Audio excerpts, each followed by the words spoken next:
In summary, user kernel transitions are a necessary step during application execution. Applications may need to perform access to certain types of hardware or may need to request change in the allocations of hardware resources that have been made to them. Only the operating system, the kernel, are allowed to perform those types of operations. The hardware provides support for performing user kernel transitions.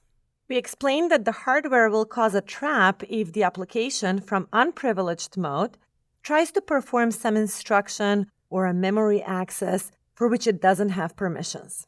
For instance, the application cannot change the contents of certain registers and give itself more CPU or more memory.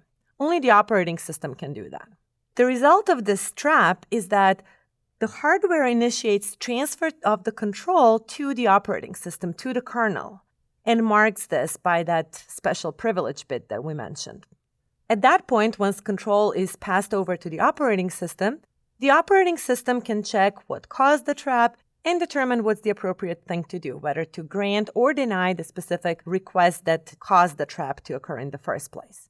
This will, of course, depend on the policies that are supported by the operating system.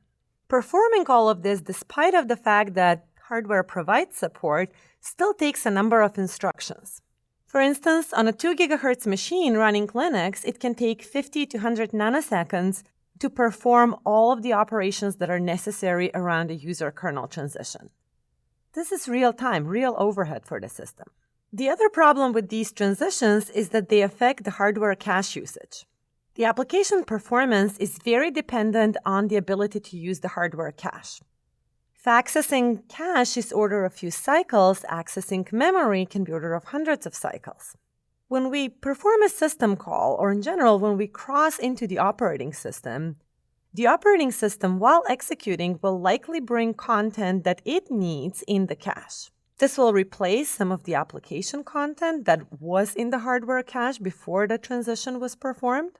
And so this will have some impact on the application performance because it will no longer be able to access its data in cache. It will have to go to memory.